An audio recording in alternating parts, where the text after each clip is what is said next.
Hola, ¿qué tal? Bienvenidos a Jaque Mate, bienvenidos como siempre les decimos a esta propuesta periodística semanal de Somos Rosario. Y como siempre digo y decimos con Lidia, gracias por acompañarnos durante tanto tiempo, durante tantos años. Ahora vamos en busca de los 20 años. Lidia, este sábado también va a estar ausente. Estoy casi seguro y apostaría a lo que no tengo, que el 17 de diciembre, sábado 17 de diciembre, Lidia está junto conmigo aquí presentando el programa, como siempre, y de ahí en más arrancamos en busca de los 20 años con Lidia. Esta noche aquí en Jaque Mate vamos a tener tres temas.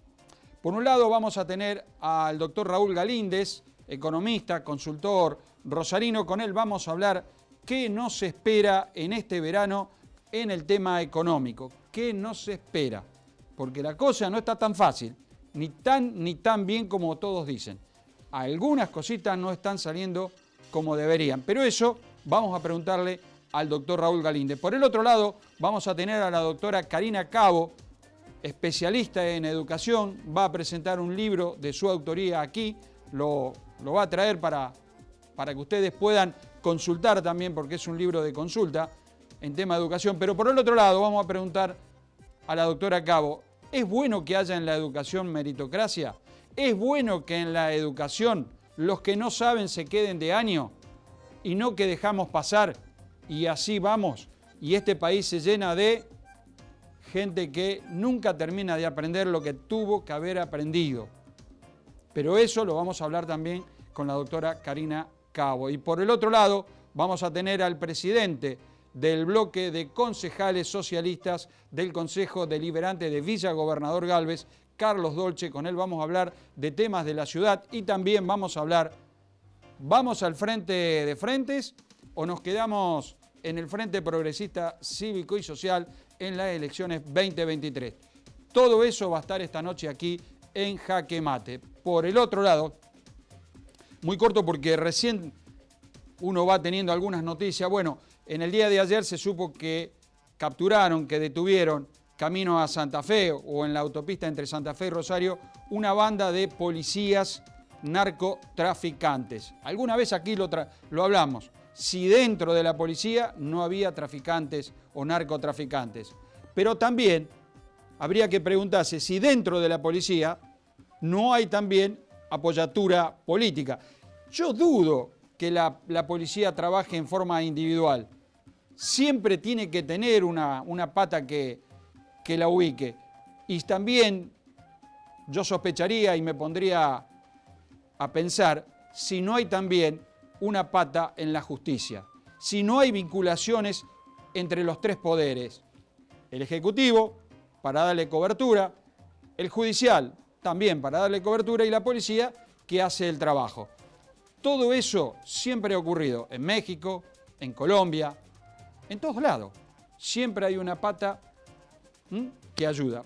Pero eso seguramente lo vamos a ir conociendo a lo largo de estos días que vienen. Esto es Jaque Mate y así nos presentamos.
Primeros minutos de Jaque Mate y ya estamos comunicados con el doctor Raúl Galíndez, consultor, economista rosarino, que con él vamos a hablar de qué podemos hablar, de economía y del país que tenemos. Doctor Galíndez, bienvenido esta noche aquí a Jaque Mate, ¿cómo le va? Muchas gracias, Jorge, muy bien. Bueno, me voy a atrever a decirle, Raúl, permítame que lo tutee. Pero más vale, por supuesto. Raúl, a ver, en estos próximos 3-4 meses, con esta economía que va funcionando, ¿va a ser un verano caliente o va a ser un veranito allí que va a estar entre caliente y no tan caliente y va a haber altibajos en el tema dólar y en el tema de cómo llegamos? Yo lo veo básicamente complicado. No lo veo explotando. O sea que todo aquel que supone que puede llegar a tener, si vamos a tener una explosión en el mundial, durante o después, me parece poco probable. Yo lo veo al gobierno con problemones, la mayoría autogenerados por torpeza, desconocimiento, ideologías, lo que fuere, pero también lo veo a un ministro de Economía dispuesto a usar tantas herramientas como pueda llegar a tener a disposición. En, e- Sí. en ese Sí. tema de herramientas que usted habla, o que vos hablas, Raúl, hay una que la anunció, es, a ver, de acá hasta agosto, todos los meses va a haber 1 billón de pesos que van a ir venciéndose y que el Estado tiene que, de alguna manera, reponer y que haya un nuevo vencimiento. Y acá van a poner a las provincias y a los municipios. ¿Vos creés que las provincias y los municipios están en condiciones de poder aportar dinero para comprar esos títulos? A ver, cuando hablo de estos títulos yo a veces digo, son papelitos de colores que no sé si después voy a cobrarlos. Yo veo que hay provincias, no todas seguramente, que tienen fondos líquidos colocados de alguna manera en sus propios bancos o bancos agentes y que, llegado el caso, podrían estar aportando de la misma forma que aportan distintas agencias del Estado Nacional, como puede ser el PAMI, como puede ser la FIP, como puede ser cualquier otra que se te ocurra. Porque convengamos, de todo esto que va a terminar diciendo, lo que estás reconociendo es que una buena parte de la deuda que el Banco Central tiene, la tiene con organismos del Estado. Y son las que seguramente, con mayores o menores aprietes, necesariamente van a estar dispuestos u obligados a refinanciar en las condiciones que el Estado Nacional les imponga. Con las provincias y las municipalidades, es decir, los estados subnacionales, la cuestión puede ser un poco más compleja, pero me da la sensación de que si consiguen manejarlo políticamente a través de alguna que otra obra, es bastante probable que esos fondos lo consigan. Por otro lado, no van a ser los únicos, porque en definitiva, el Estado Nacional, me olvido de todos los demás problemas, tiene en lo financiero dos, exceso de pesos que absorbe el Banco Central, de ahí la enorme cantidad de títulos en sus diversas variantes que ha emitido, el más conocido de todos es la ley, obviamente, pero no es la única, y a la vez tiene faltante de dólares. Faltante de dólares que afortunadamente nadie me preguntó cómo puede ser que la Argentina tenga necesariamente esta situación con la que tenemos actualmente. La respuesta es fácil. Así como lo hicieron en el 2015, en 2019 volvieron a cometer los mismos errores. Es decir, partiendo de intentar manejar políticamente las tarifas de las empresas del Estado, básicamente energía, nos encontramos con que quedó afectado el presupuesto nacional y necesariamente te imaginas que a los generadores hay que pagarlo. Los que no pagan los que tienen que pagar tarifa, las personas y las empresas lo termina pagando el Estado. ¿Con qué lo hace? ¿O con qué lo hizo? Emitiendo. A la vez, le faltó energía, porque tampoco hubo intención de estimular la creación de más energía. Por otro lado, cerró muy fuerte con el tema del gasoducto. El gobierno anterior dejó prácticamente listos los pliegos, en lo que en ese momento existía la posibilidad de que las empresas ganaran, o las empresas que ganaran licitaciones, iban a poner la plata y el Estado iba a mirar. ¿Cómo debe hacer, por otro lado?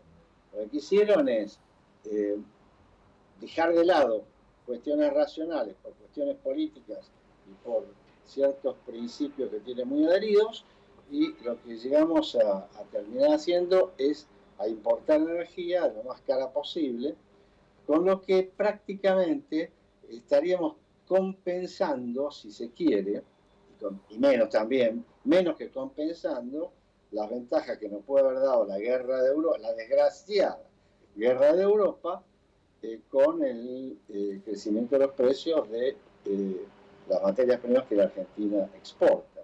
O sea, en lugar de estar festejando, estamos penando. Ahora, ¿por qué estamos penando? Porque hubo errores que cuando se cometen por segunda vez, ya si se podría decir burradas, que complicaron todo. Pero de todas formas, convengamos, tenemos exceso de pesos y falta de dólares, ¿verdad? Pero, las circunstancias políticas hicieron que en este momento nos encontramos con un ministro de Economía que no le hace asco a ninguna cuestión o a ninguna receta o herramienta racional que hay en el mercado. Por eso, no nos sorprendamos de que en determinado momento hubo que sacar el dólar soja 1, ahora el dólar soja 2, probablemente haya un 3 o un 4, y a la vez que él esté dispuesto a hacer otras cosas que a determinados personajes, a determinados líderes del gobierno, causen un fuerte dolor de estómago. Como podría ser, por ejemplo, bueno, ya tenemos el blanqueo en marcha, veremos si da unos resultados. No es fácil. ¿Vos creés que engancha con un acuerdo con el gobierno de Estados Unidos, para que el gobierno de Estados Unidos facilite información de los argentinos que han invertido en Estados Unidos y que supuestamente están ahora, en negro, pero no es fácil. ahora ¿no te parece raro?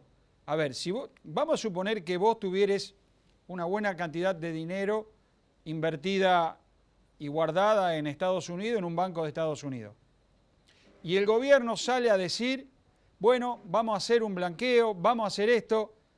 No es que está avivando giles, como diciendo, muchachos, miren que ahora vamos por ustedes, así como cuando habilitaron en Europa las cuentas, ¿te acordás? Que lo hizo Macri, que habilitaron y que aparecieron algunas, y que también hubo un movimiento de cuentas desde Europa hacia Estados Unidos. Ahora no podría haber desde Estados Unidos hacia otro paraíso fiscal, de los muchos que existen, digo, Isla Caimán, Seychelles y cuántas otras hay, de que le están avisando, muchachos, saquen el dinero de Estados Unidos y límpienlo, porque vamos por ustedes. ¿No tendría que haber sido un poquito más callado, digo? Lo que sucede es que precisamente el gobierno lo que está explotando es la publicidad para que el que está en falta sepa que le queda una sola posibilidad, que es el blanqueo.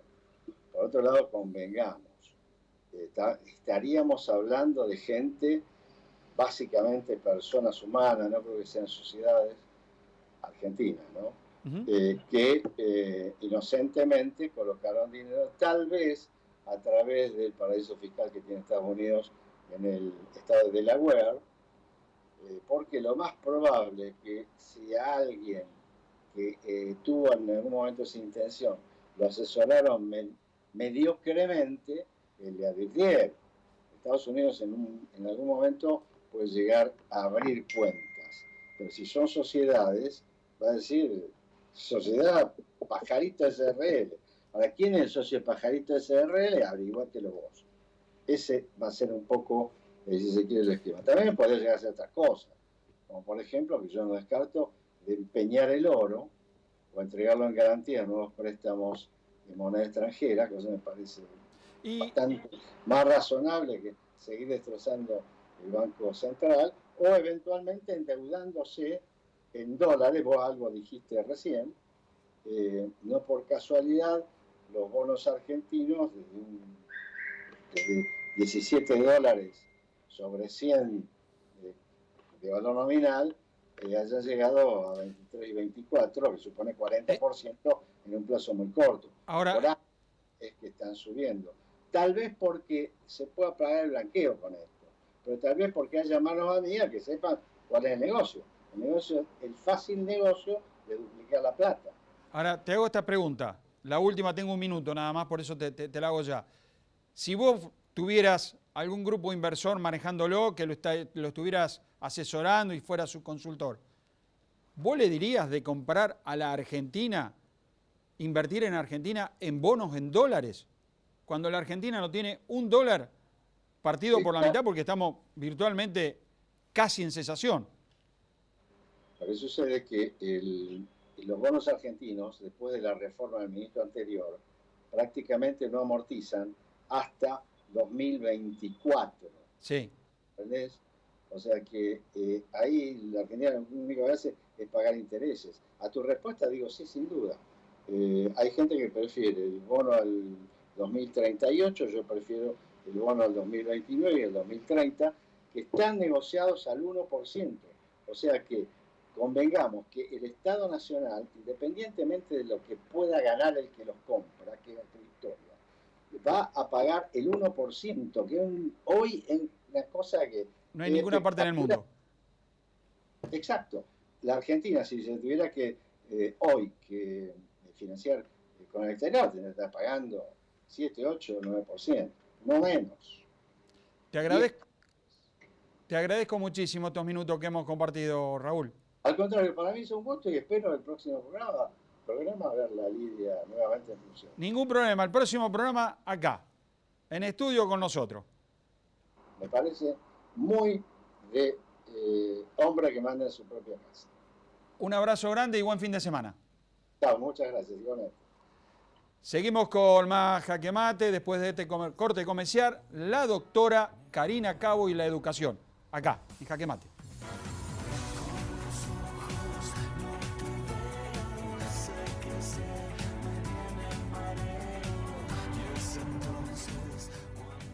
Después de tantos años de mantener limpio el honor de esta familia, puedo decir con orgullo que este ciclo llegó a su fin.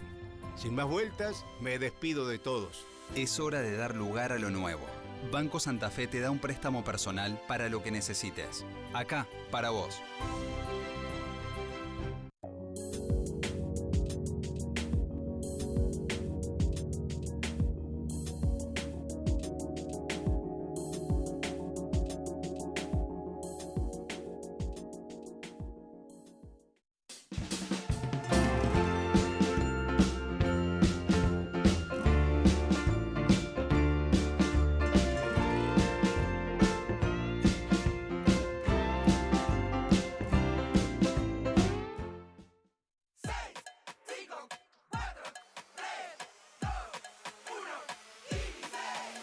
Son solo 6 pasitos, Kini 6.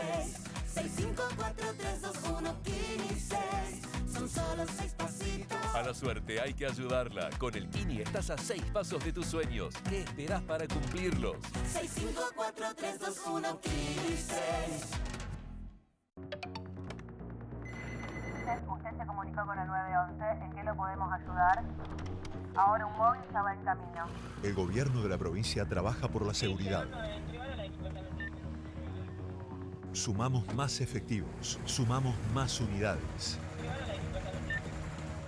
Más acción, más prevención, más seguridad, más fuerzas, más tecnología. Hola, buenas noches. Usted se comunicó con el 911. Gobierno de Santa Fe.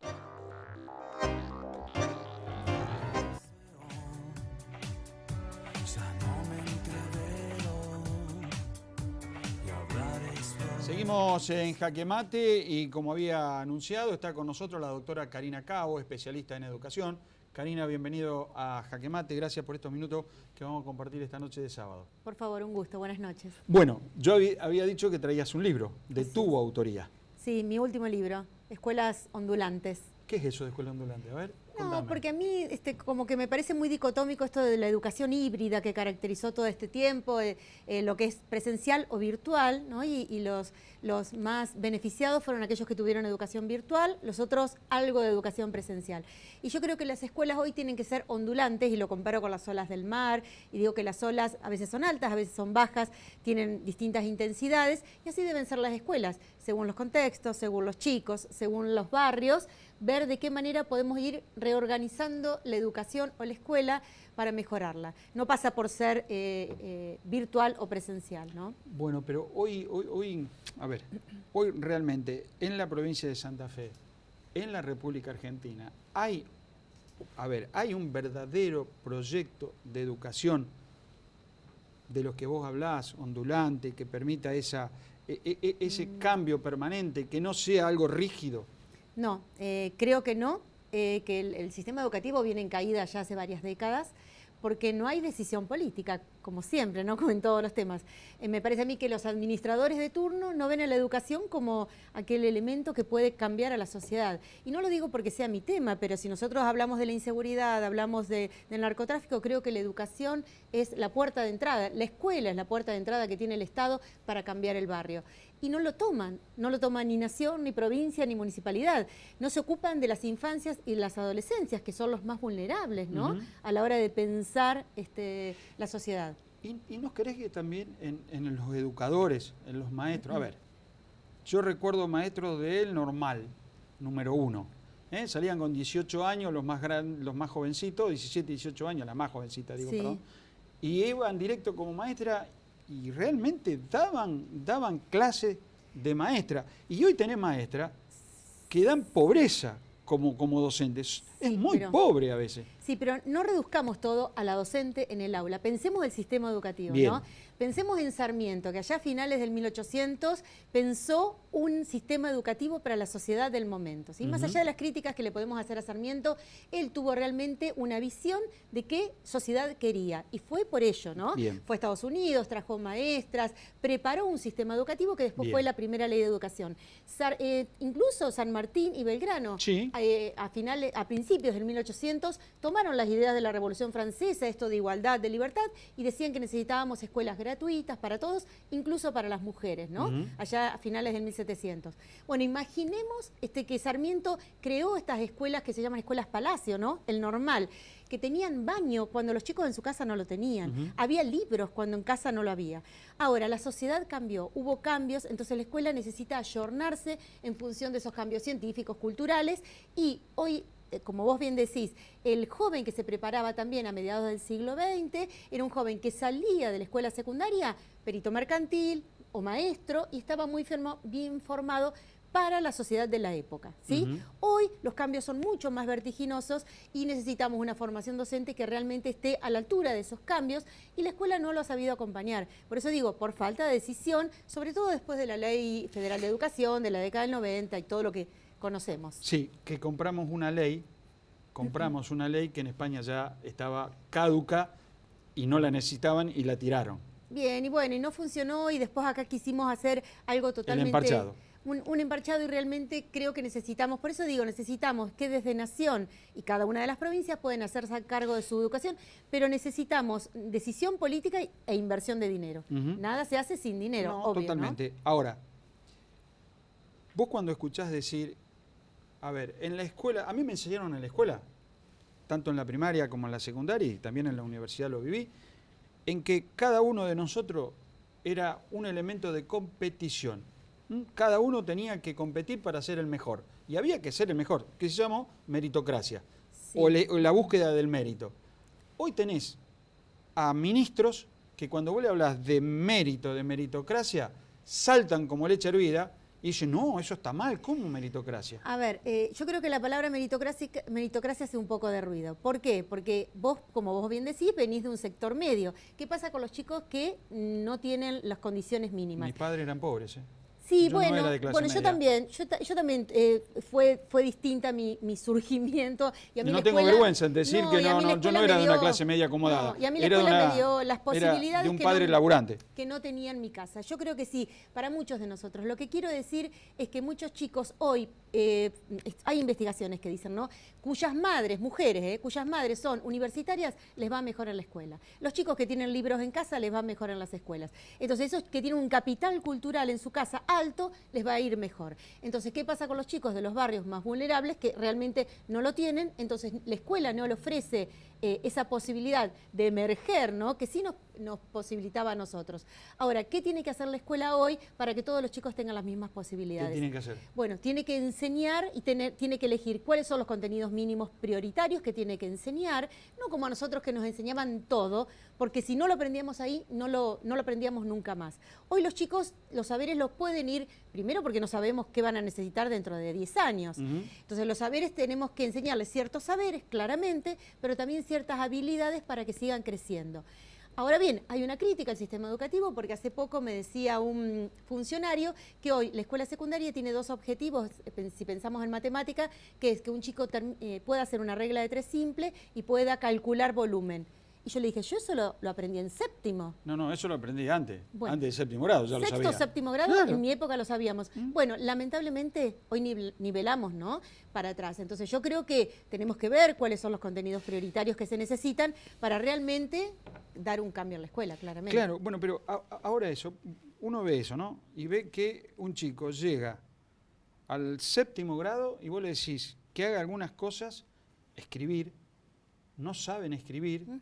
Es decir, no sé por qué, a mí por lo menos, me enseñaron a escribir en cursiva. Cursiva. Como si fuera con la... Ahora lo hacen todo en una letra que no es como nosotros. Es decir, no entiendo. Y aparte, decir, lee lo que escribiste y no saben. No, el tema que tenemos que trabajar, obviamente, la lectoescritura en un sentido profundo, ¿sí? No solamente a decodificar qué significa, qué sonido tiene cada letra, sino entender. Y a su vez en la universidad, porque es algo que solemos hablar también, esa articulación entre primaria y secundaria y entre secundaria y universidad. Claro. También es alarmante que la universidad no le pida a la escuela secundaria, las universidades no hablen con los gobiernos provinciales para realmente hacer un trabajo fuerte en la lectoescritura, para que los chicos comprendan lo que leen. Porque en la universidad van a tener que ir complejizando lo que leen. Pero digo, después que pasan séptimo grado, que van a primer año, ahí ya se supone que el chico ya sabe leer y tiene comprensión mínima de texto. Se supone. Pero es básico. Sí. Bueno, lo que tenemos Es que hacer, básico. sí, lo que tenemos que hacer es más capacitación docente para que... Pero más exigencia también al alumnado. Sí, pero también lo tenemos que enseñar, ¿sí? Porque muchas veces Bueno, le pero eso está en pedimos... la maestra. Sí, le pedimos que aprendan, pero también lo tenemos que enseñar. Entonces tiene que haber una gran capacitación docente en las disciplinas que enseñamos. Si yo enseño matemática, tengo que conocer matemática, cómo evolucionó mi materia en todos los siglos desde su surgimiento, y a su vez la didáctica de cada disciplina, aplicada obviamente al nivel en el que estoy trabajando, porque se enseña incluso en el nivel inicial. Se enseña matemática, se enseña lengua en el nivel inicial, también en la escuela secundaria. Bueno, un docente tiene que conocer eso. Si no lo conoce, necesitamos capacitación. Ahora, y con esta pregunta nos vamos al corte. A ver, acá en Argentina siempre le buscamos el pelo a la leche. Siempre tenemos, pero. Ahora, en Europa, el chico, desde que va al jardín infante en adelante, no solamente aprende su idioma y lo sabe hablar, sino que aprende un segundo idioma y lo sabe hablar. Y sabe matemática y sabe que si no llega al básico de los contenidos, se queda y vuelve a empezar. Acá es todo al revés, pero eso me lo contás después del corte. ¿Cómo no?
noches. Usted se comunicó con el 911. ¿En qué lo podemos ayudar?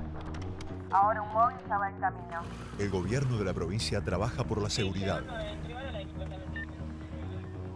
Sumamos más efectivos, sumamos más unidades.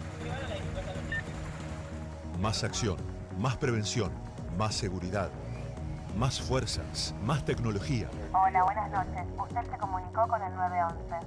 Gobierno de Santa Fe. Estamos manejando mejor. En un mes del nuevo sistema de videocontrol, fiscalizamos más de 11 millones de patentes. Y tenemos una buena noticia. Solo el 0.17% cometió alguna infracción. ¿Qué quiere decir? Que estamos manejando mejor. Eso es lo que buscamos, porque respetar las normas de tránsito es salvar vidas.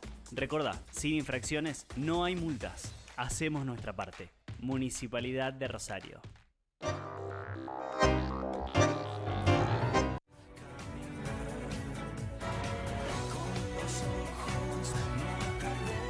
Seguimos en Jaque Mate y estamos con la doctora Karina Cabo y estamos hablando de educación y hablábamos de, a ver, en Europa un chico, y cuando hablo de Europa no hablo de Finlandia, de Suecia, no hablo de Alemania, Italia, lo básico, España, lo básico, aprenden su idioma madre y aprenden un idioma que puede ser el inglés, que puede ser el alemán, que puede ser el francés. Acá no podemos lo básico, aprender el español, porque a veces nos dicen que hablamos castellano y en realidad hablamos español. Sí, yo creo que acá, como yo te decía, creo que el problema de la escuela está atravesado por otras políticas, ¿no? Nosotros necesitamos que los chicos que estén en la escuela tengan las 4 comidas diarias, tengan una habitación donde estudiar, tengan libros, tengan un horario de cuando están en su casa pueden hacer una tarea, y eso no lo tienen, ¿no? Entonces yo creo que es diferente a otras poblaciones y no podemos compararnos porque también son otras idiosincrasias. Y a su vez nosotros tenemos que recuperar esa sociedad que teníamos diferente, ¿no? Alguna vez fuimos... Donde la educación sea... Fuimos primero. Sí, pero donde la educación y éramos realmente... orgullo a nivel internacional, ¿eh? Sí, pero... Algo nos pasó. Sí, pero por eso te digo, donde haya decisión política, que la educación es importante. Ahora, está bien, hay decisión política. No hay decisión política, porque a los políticos hablar de educación es más o menos como hablarle de... En campaña sí, en campaña todos me consultan, sí, todos, ¿qué puedo decir? Me dicen... Esto es como, alguna vez me enseñó un viejo periodista que ya no está entre nosotros, que no hay que hablar de las cloacas. A los políticos no les interesa hablar de los caños debajo de la tierra porque no se ve. Tampoco hablan de educación porque el chico no vota, pero no saben que ese chico es el futuro. Sí, es el Están presente, masacrando el futuro. Sí. El intendente decía el jueves pasado, cuando los chicos del Consejo de Niños presentaron una propuesta de política pública, dijo que tanto los niños son prioridad como también los adultos de la tercera edad. Entonces me parece sumamente importante que asuma ese compromiso de decir las políticas de las infancias y de la tercera edad son fundamentales para la sociedad. Bueno, ahora te hago la otra pregunta. A ver. Nosotros sacamos chicos de la primaria, los mandamos a la secundaria y de la secundaria a la universidad. Con el mejor de los casos. Sí. Entonces, le perdonamos la vida en la primaria para no estigmatizarlo. Que no se quede de año, que no se quede de grado. Cuando va a la secundaria, no lo dejé de grado. Cuando van a la facultad, hacen papa. Son un fracaso porque ya entraron perdiendo. Sí, pero entraron perdiendo en general los chicos más pobres. Los de clase media en general tienen una educación primaria acorde, como yo te decía recién, una educación media, y en general no fracasan en la universidad. Fracasan o no llegan los niños pobres, ¿sí? Por eso la discusión esto si la universidad es gratuita, pero lamentablemente hay muchos que no acceden. Entonces creo que hay que volver a pensar esto de la educación, de a quién estamos educando, cómo estamos educando, para qué los educamos. Y esto de la repitencia, yo creo que, por ejemplo, esto de la repitencia en el secundario, que es un tema que ha surgido en estos días, y es un tema que yo particularmente creo que si los chicos repiten, pierden a sus compañeros. Entonces, la socialización, que es un tema importante en la adolescencia, tiene que permanecer. ¿Y por qué no hacerlo como en la facultad? Que el chico se quede con 3 materias, 4 materias, y que pueda recursarlas al año siguiente, en otro turno, acompañado por docentes, pero que no sea solamente con leer, como decimos, un PDF y que hagan trabajos prácticos. Como también la evaluación. Creo que ¿No es bajar la vara? No es bajar la vara, es reestructurar la escuela secundaria como es en la universidad, como es en un profesorado. Lo que yo digo es, bueno, tenemos que decidir qué vamos a enseñar, cómo y para qué, fundamentalmente. Sí, pero insisto en algo. Nosotros en la escuela primaria, el que no cumplía se quedaba. Sí. Y en la secundaria, el que no cumplía se quedaba. Pero se quedaba para aprender. Se quedaba para aprender porque hoy muchos chicos dejan. En general, el que repite deja, lo dicen las estadísticas. Entonces, ¿queremos que los chicos dejen o que terminen? Que terminen, bueno, pero ¿a en mi qué época precio? no dejaban, ¿eh? Bueno, pero es otra época, ¿sí? Vos sos más o menos de mi época y yo también me formé Soy en del una 56. escuela, bueno, una escuela muy enciclopedista, ¿sí? Sí. Una escuela que había que estudiar muchos contenidos porque no Sí. estaban por fuera, ¿sí? Entonces teníamos que aprender eso. Pero yo, a ver, te voy a contar breve una historia. En 1987 yo me fui a la guerra de Irak-Irán. Me fui del lado iraquí. Cuando yo llegué allí, todo lo que me habían enseñado de historia y todo lo que me habían enseñado de geografía se activó. Y los propios iraquíes me preguntaban cómo era posible de que yo supiera más cosas de su país que ellos del mío. Y les dije, porque tuve una profesora de historia y tuve una profesora de geografía que me enseñaron justamente a eso. Ahora digo, vos le preguntás ahora a un chico, no entiende nada. Bueno, hoy tenemos que enseñar en las escuelas, que muchas veces no se está enseñando, por eso hay que capacitar a las docentes si no están capacitadas. Yo también te cuento una historia. Cuando yo fui a España con mis hijos, llegué a Sevilla, caminando encuentro Archivo de Indias. Me emocioné. Claro, y le ¿cómo digo, no? chicos, acá está todo el material de los viajes de Colón. Me dice, no sé lo que es el Archivo de Indias. Dos chicos que estaban terminando en escuelas universitarias, es decir, de un nivel académico reconocido en el imaginario social. No sabían, yo le digo, pero el Guadalquivir, acá llegaban los barcos de Colón, los barcos acá están los documentos de los robos de la... Nada sabían, ¿sí? Dice, no, yo lo que me acuerdo en la primaria que hicimos un acto de Colón. En la escuela secundaria no sé si no lo estudiaron o no lo recordaban. Entonces yo creo que es significativo, porque yo estudié obviamente todos los viajes de Colón, no solo en la primaria, sino también en la secundaria, cuando vimos historia europea, pero ellos, por eso digo, debemos enseñarle distinto como para que ellos puedan recuperar algo de lo que aprendieron y puedan después, que visitan un lugar, poder reconfigurarlo y seguir aprendiendo. El tema que a veces yo veo que nosotros aprendimos desde lo más profundo, de lo más allá perdido de la historia, a lo último de la historia, ¿no? Sí. Y es más, en historia argentina nos quedábamos siempre en el 30, en mi época, ¿no? Sí, Me sí. quedé en el 30 y en el 43, ahí nomás, no avancen más, muchachos. Sí. A ver si todavía tenemos problemas. Yo avancé. A ver, voy a contar, yo a los 14 años leí Sin Novedad en el Frente y cuando se enteró mi padre que había leído ese libro de guerra, casi me mata. Y no solamente leí Mi Novedad en el Frente, leí Mi Lucha. Sí. Que nadie lo quería leer y yo lo leí porque era una forma de entender qué era esa sociedad a la que muchos castigaban, porque si yo no lo leía, no lo entendía. Entonces, a ver, ¿por qué tienen tanto miedo de que los chicos lean?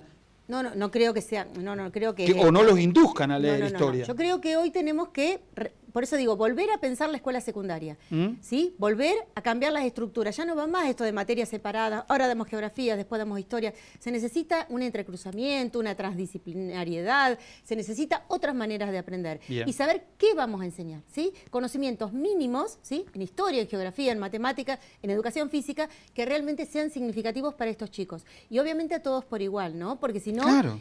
pasa como pasó en la pandemia. Solamente un sector social se beneficiaba porque tenía tecnología, ¿no? Nosotros necesitamos que todos los chicos aprendan y aprendan para poder ser buenos ciudadanos, que aprendan a leer y escribir, como vos decís, para poder hablar y escuchar también, para poder comunicarse y no solamente para un trabajo del futuro.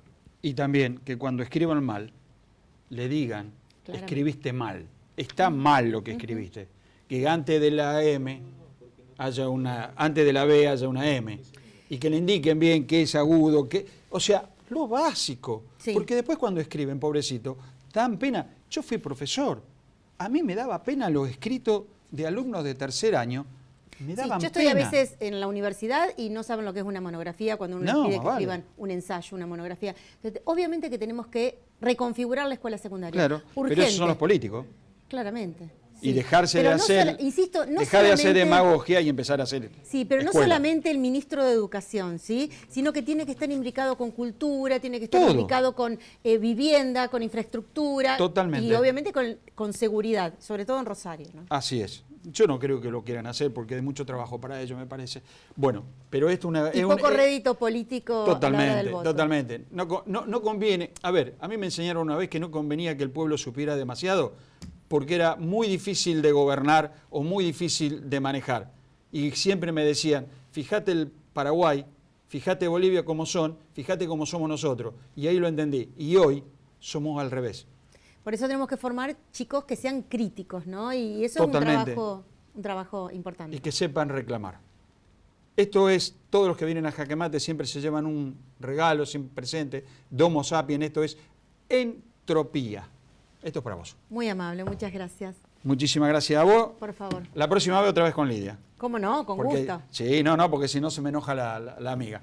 Seguimos con más Jaque Mate después de este corte comercial. Ya está Carlos Dolce, presidente del bloque socialista del Consejo Deliberante de Villa Gobernador Galvez.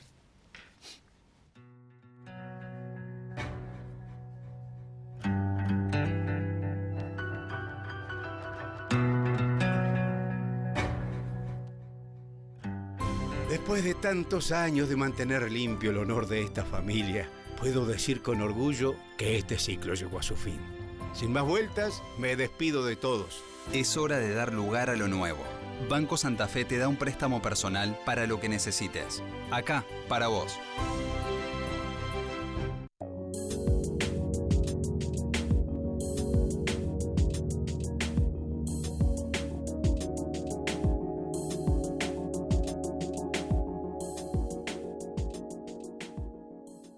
Asociate a la Mutual de Empleados Públicos de la Segunda Circunscripción y disfrutá de sus beneficios. Servicios médicos en todas las especialidades, descuentos en farmacias, ayuda económica.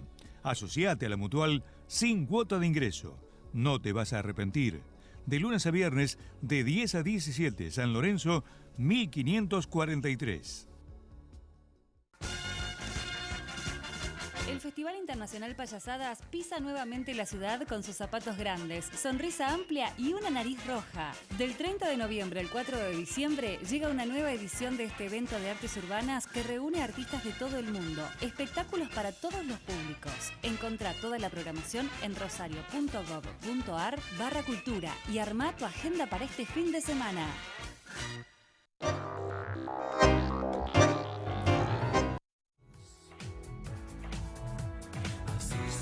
Cosas amargas o rosas.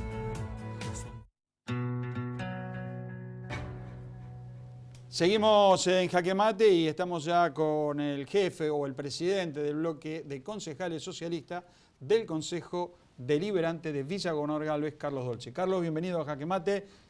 Gracias por estar esta noche con nosotros. Jorge, un placer para mí estar acá. Bueno, la primera pregunta. El tema del hospital Gamen no se termina nunca. Hay una cosa de un problema, otra vez y otra vez. ¿Cómo es el tema? El problema del hospital Gamen es un problema político, no me cabe la menor duda. El problema del hospital tiene que ver con la poca capacidad de resolver que tiene hoy la dirigencia política, un problema que tiene que ver con lo salarial, que tiene que ver con lo personal en cuanto al personal médico, al personal que no es médico también, y a la poca decisión de resolverlo. Hoy hay sectores políticos locales vinculados al peronismo que han tenido desde el inicio de la gestión de Perotti una incidencia permanente en cada una de las cosas que pasaban, pero que hoy en el conflicto no aparecen, se corren a un costado. Yo creo que hay que ser responsables y buscar una solución. Insisto en que es una solución política, porque con decisión política se soluciona.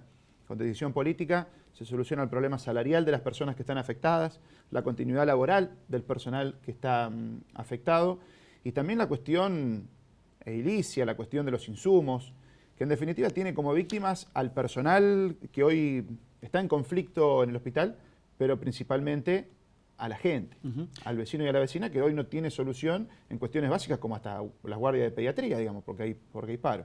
Ahora, a ver, Villa Gobernador Galvez es la tercera o la cuarta ciudad de la provincia de Santa Fe porque discute eso con Rafaela. ¿Está bien? Así es. Ahí están. Entre las dos, a ver quién va Vamos primero. a ver qué dice este censo retrasado que viene... Sí, que viene en carreta. Todavía no que viene en carreta. No funciona nada. Viene en carreta. Ahora, la pregunta mía es, ¿qué importancia tiene el Hospital Gamen para una ciudad que estamos hablando de entre 85, 90 mil o más de 100.000 habitantes? Sí, yo ya me inclino a los 100.000 y un poco más también, teniendo en cuenta que el último censo nos dio 80 y que quedó un poquito desfasado. Estamos hablando de la mitad de la provincia, estamos hablando de la mitad de la ciudad de Santa Fe casi.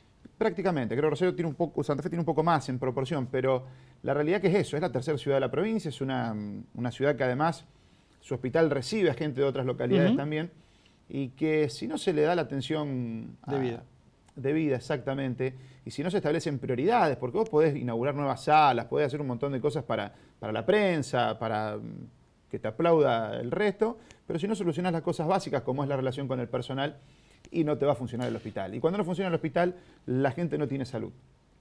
Ahora, la pregunta mía es, a ver, el GAMEN es importante para Villa Gonor Galvez. Ahora, nosotros tenemos el Hospital Regional Sur, justo en un lugar impresionante, estaba a 500, 600 metros de la autopista a Buenos Aires, camino a la autopista Córdoba, Villa Gobernador Galvez a centímetro, a kilómetros de Alvear, de Pueblo Ester, bueno. Sí, tenemos todas las localidades del Gran Rosario. ¿A vos te parece hacer un Fleming y no un hospital regional de importancia como para poder absorber todo el sur? Yo siempre digo que gobernar es fijar prioridades. Con lo que tenés, decidir a dónde lo enfocás.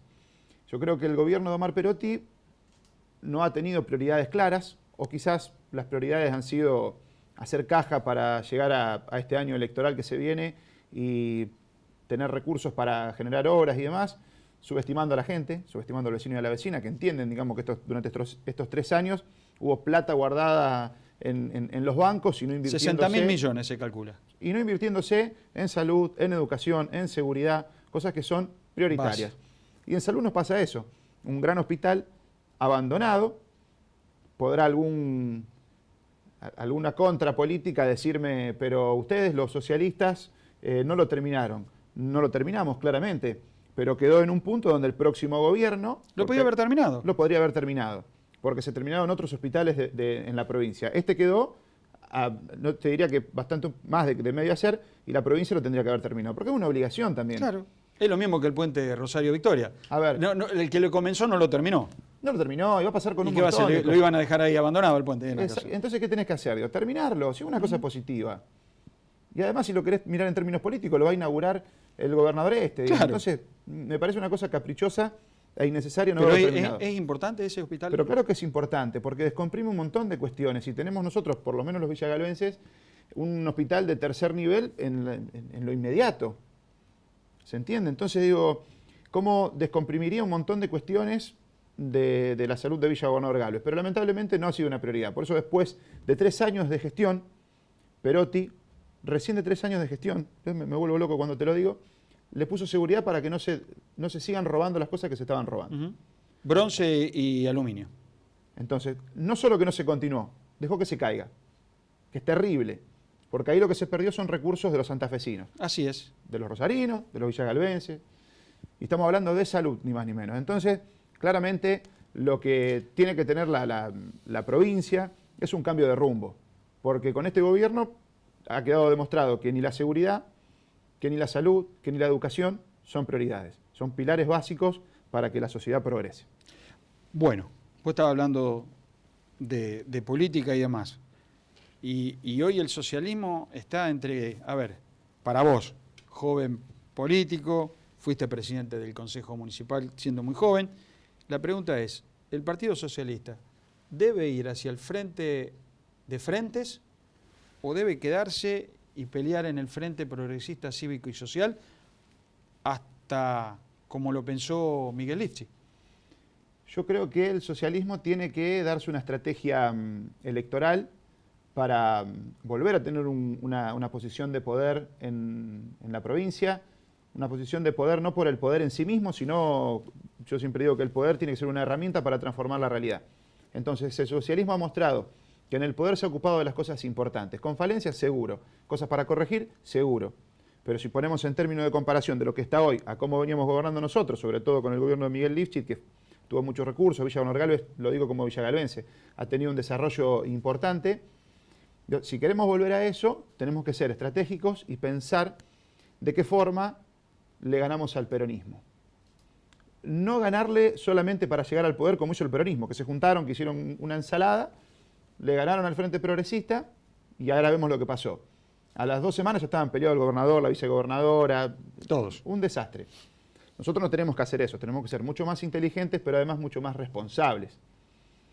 Porque tiene que ver la responsabilidad nuestra de qué es lo que queremos que pase en la provincia, en nuestro caso en Villa Gonor Galvez. Entonces, yo creo que tenemos que trabajar en la conformación de un frente, el nombre lo vamos a ver, digo, todavía queda un poco de tiempo. Pero con la derecha del PRO y con la derecha de Puyaro metido en el PRO y algunos más, ahí no. ¿O Nosotros sí?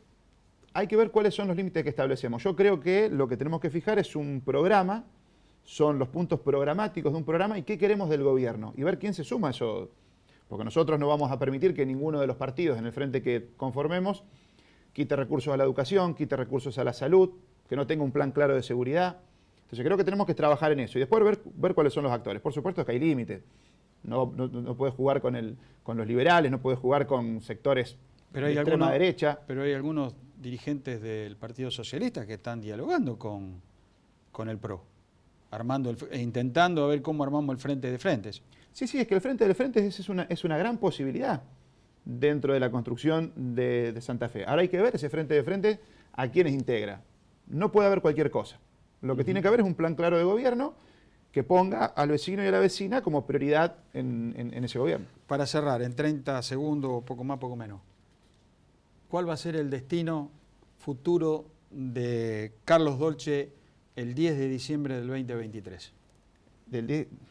Ya el año que viene. Claro. Bueno, espero que me toque en el lugar donde mejor pueda hacer lo que me gusta hacer, que es trabajar en lo público, que es transformar la realidad. ¿Deja que te haga la pregunta?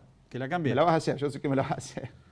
Carlos Dolce, el año que viene, compite por la Municipalidad de Rosario para ser el primer intendente más joven de Villa Gonor Galvez. De Villa Gonor Galvez, sí. Es muy probable que eso pase en la medida que, digamos, estén las definiciones que tienen que estar todavía, que una de esas es la del intendente Alberto Ricci, de si va a continuar por un tercer mandato o dentro de la estrategia provincial puede estar incluido ahí y nosotros definiendo, ¿por qué no en una interna de este frente? Sí. ¿Por qué no? Sí, eso le iba a preguntar. Yo espero que sea con un gran acuerdo donde estemos todos contenidos y donde todos podamos aportar lo mejor de nosotros para que la ciudad crezca. ¿Así va a ser, crees? Yo creo que sí. Voy a trabajar para eso. Después veremos. Bueno, todos los que vienen a Jaque Mate siempre se llevan un presente de regalo. Esto es el circo y la mariposa. Esto es de Homo Sapiens. Esto es para mi amigo Carlos Dolce, que yo sé que le gusta leer. Y más cuando sábado y domingo se queda en el cuartel como bombero voluntario de turno. Me toca. Y siempre estoy agradecido porque las lecturas recomendadas de acá de Jaque Mate han sido siempre buenas. Te agradezco mucho, Carlos, que hayas estado aquí en Jaque Mate y seguramente el año que viene vamos a seguir conversando. A vos y un gran abrazo a Lidia. Gracias. Bueno, vamos al último corte comercial y la despedida.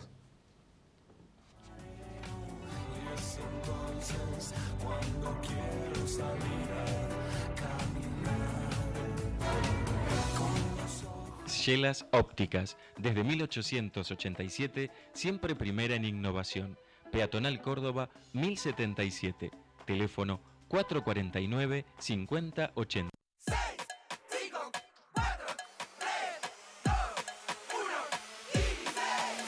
Son solo 6 pasitos, Kini 6. 654-321, Kini 6. Son solo 6 pasitos. A la suerte hay que ayudarla. Con el Kini estás a 6 pasos de tus sueños. ¿Qué esperás para cumplirlos? 654-321, Kini 6.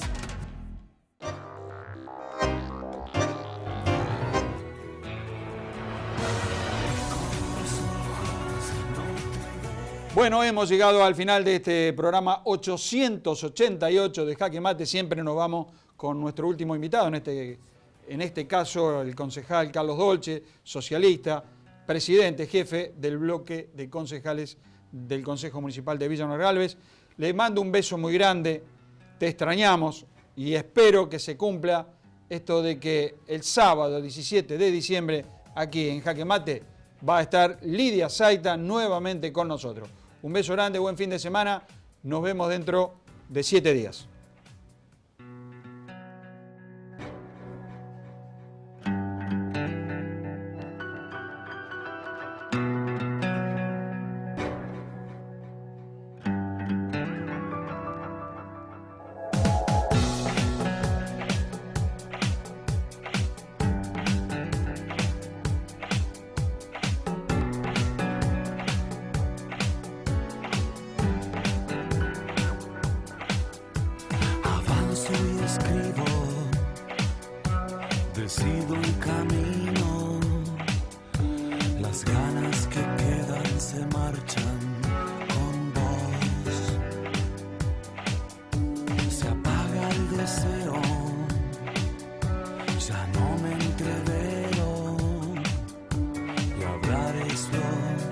se me